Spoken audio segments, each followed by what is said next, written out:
궁녀는 왕의 여자이지만 왕과 잠자리를 하는 승은을 입기란 로또 1등보다 벼락을 같은 장소에서 연달아 3번 맞는 것보다 힘들다.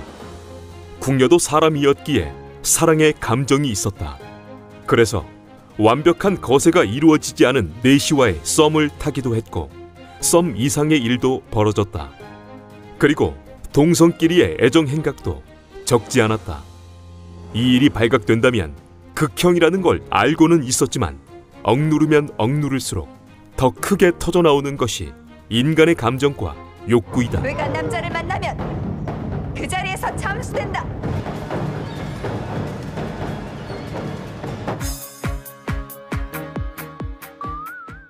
조선의 궁녀는 아무것도 모를 어린 나이에 어른들의 손에 끌려 궁궐에 들어오게 되어 자신의 인생을 버린 채 한평생 왕과 왕의 가족을 위해서만 살다 죽게 된다. 이르면 4살에서 5살, 대부분 10살 전후에 입궐하게 되는데 이보다 나이가 많을 경우에는 처녀인지 아닌지 확인하는 절차를 거쳐야 했다. 왜냐하면 그녀들은 오로지 왕의 여자이기 때문이다.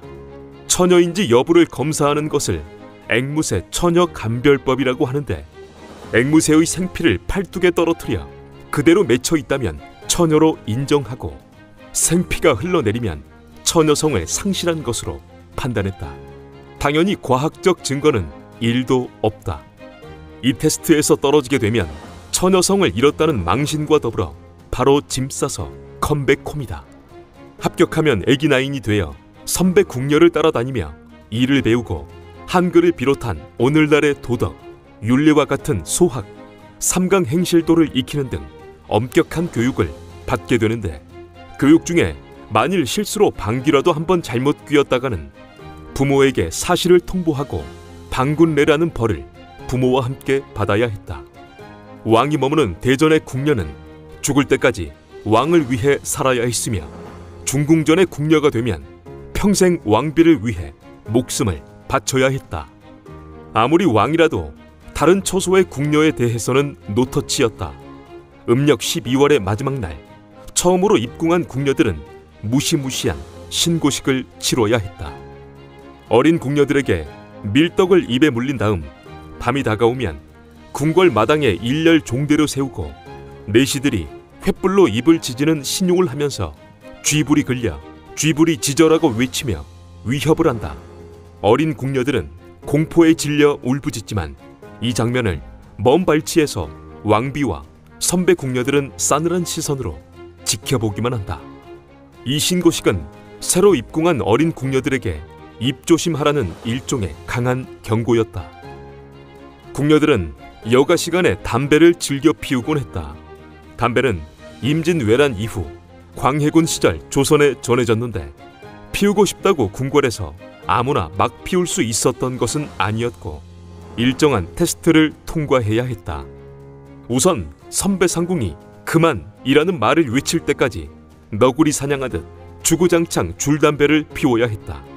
목이 따갑고 헛구역질이 나오고 연기에 질식사할까봐 지지를 친다면 다시는 담배를 입에 물 수 없었다. 그러나 테스트를 통과한 궁녀들에겐 선배 궁녀와의 계급장까지 떼고 맞담까지 가능했다. 왕과의 침실을 지키는 지밀 라인들은 밤새 12시간 근무를 하면 다음 근무자와 교대를 한 후 24시간 휴식을 취한 뒤 다시 주간 근무에 들어가는 나름 근로기준법에 의한 격일 근무제였다. 지밀 궁녀 8명이 뜬 눈으로 불침번을 서고 지밀 궁녀의 인원, 근무 형태, 그날의 근무자 등은 아무리 고위 관료라 해도 알 수 없었고 알려고 한다면 의심의 대상이 되었다. 지밀 궁녀는 왕과 가장 밀착되어 있기 때문에 승은, 즉 왕과 잠자리 찬스를 얻게 될 가능성이 제일 높았다. 궁녀가 왕의 찜과 좋아요를 받아 잠자리를 하게 되면 하루아침에 특별 상궁, 승은 상궁으로 초고속 승진을 하게 되고 만일 후손까지 낳는다면 다이렉트로 후궁이 된다. 하지만 왕도 꽂히는 궁녀만 찾았기 때문에 대부분은 수처녀로 늙어 죽을 수밖에 없었다. 왕에게 승은을 입고 합방을 하게 될 시에는 궁녀는 깨끗하게 목욕 재개를 하고 왕의 몸에 상처가 나는 일을 미연에 방지하기 위해 손 발톱을 다듬게 했다. 혹여나 궁녀가 왕을 해하는 일을 사전에 차단하기 위해 알몸 상태 궁녀의 몸을 구석구석 검사한 후에 왕의 침소에 들기 전 타올 한 장만 걸친 알몸 상태로 침실에서 대기해야 했다. 왕과 핫한 밤을 보낸 궁녀는 왕이 잠에서 깨어나기 전에 먼저 침소를 벗어나야 했다. 나올 때는 겉치마를 뒤집어 입는데 이것은 본인이 승은을 입었다는 것의 표시였다. 반면에 이런 왕의 승은을 받지 못한 궁녀들은 동성애에 빠지기도 했고 궁궐 경호원인 별감이나 내시들과 몰래 정을 통하기도 했다. 또한 일부 궁녀들은 궁 밖으로 몰래 빠져나가 고관 대작들과 정을 통하기도 했다. 이런 걸 보면 사람의 원초적 본능은 죽음도 막을 수는 없는 것 같다. 이러다 만일 궁녀가 임신이라도 덜컥 하는 일이 벌어지면 임신한 상태라도 짤이 없이 바로 사형이었다. 임신한 일반 여성이 죄인이라면 출산 후 100일 동안 젖을 물릴 수 있는 시간적 여유를 주고 처벌하는 인도적인 배려를 했지만 궁녀는 즉각 처형이었다. 궁녀의 간통을 살인죄나 영모죄보다도 훨씬 더 심각한 죄로 다스렸다. 궁녀가 왕 이외의 잠자리를 갖는다는 것은 현직 궁녀든 이미 퇴직한 궁녀든 궁녀 아래 무술이든 그냥 싹 다 모조리 얄짤없이 극형감이었다. 그럼에도 불구하고 궁녀들의 동성애까지 일어나게 된다. 궁녀들 간의 동성애를 대식이라고 했는데 대식의 원래 의미는 말 그대로 얼굴을 마주하고 밥을 먹는 것인데 그건 직독직해일 뿐이고 지금의 라면 먹고 갈래로 보면 된다. 세종의 아들 문종의 세자빈이 여종인 소쌍을 사랑하여 항상 곁을 떠나지 못하게 하고 잠자리까지 했다. 이들의 애정 행각이 세종의 귀에도 들어가 세자빈을 내쫓아버리고 여종인 소쌍은 참형에 처하는 일이 있었다. 또한 동성애에 관한 여러 기록들을 보면 예로부터 궁녀들이 대식한다고 하면서 요사한 비군이나 천한 과부들과 더불어 안팎에서 관계를 맺었습니다. 동성애를 즐기는 궁녀들 사이에 쌍방의 의리를 유지하기 위해 팔에 친구를 의미하는 붕자 문신을 새겼다. 이같이 동성애를 방지하기 위해 왕궁에서는 해당 궁녀들의 가슴에 법을 어겨 벗을 사귀었다는 위법교봉이라는 글자를 새기도록 했다. 이런 연애 사건은 궁녀들의 언행을 감시하는 감찰 상궁이 뒷조사를 통해 진상을 밝혀내곤 했다. 남들보다 빠른 승진 기회를 잡기 위해 궁녀들은 권력 있는 대신이나 내시들과 결탁하기도 했다. 궁녀는 웬만한 양반, 관료보다 더 많은 월급을 받았다.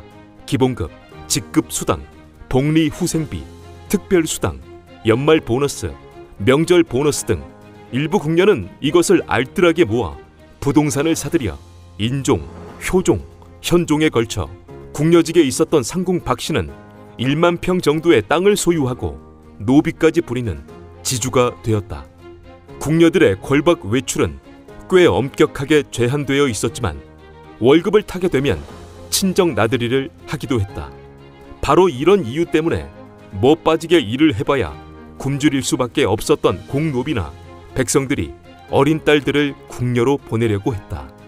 하지만 궁녀가 아무리 부와 권력이 생겼다고 한들 그녀들의 삶은 자신의 주인인 왕과 왕비의 운명에 따라 결정되었다. 모시는 왕과 왕비가 죽으면 3년상을 치르고 출궁한다 하더라도 결혼을 해선 안 되었고 오직 왕과 왕비의 명복만을 빌며 외롭게 살아가야 했다. 또한 왕과 왕의 가족들을 제외한 그 어떤 누구도 궁에서 죽음을 맞을 수 없기에 궁녀가 중병에 걸리면 가족들이 친정으로 데려갔다. 만일 궁녀나 내시가 궁 안에서 갑자기 사망하기라도 하면 시신을 은밀히 궁 밖으로 내보냈고 그들에게 궁궐에서는 제수용품과 3년 동안 월급을 지급해 주었다. 죽을 나이가 되어갈 시점에 살아서 출궁을 하게 되면 궁녀들은 일종의 양로원과 같은 곳에서 서로 의지하며 살다 쓸쓸히 죽음을 맞이했다. 철없던 어린 시절 아무것도 모를 나이 궁궐에 들어와 한평생 왕과 왕비, 왕의 가족을 위해서만 살던 조선의 궁녀들은 그저 왕가의 몸종일 뿐이다라고 여겨질 수는 있으나 그녀들은 자신들의 전문성으로 후계자를 양성했고 우리가 지금까지도 사용하는 글씨체인 궁서체가 궁녀들에게서 나왔고 그녀들 스스로 글을 짓기도 하는 똑똑한 여성들이었다.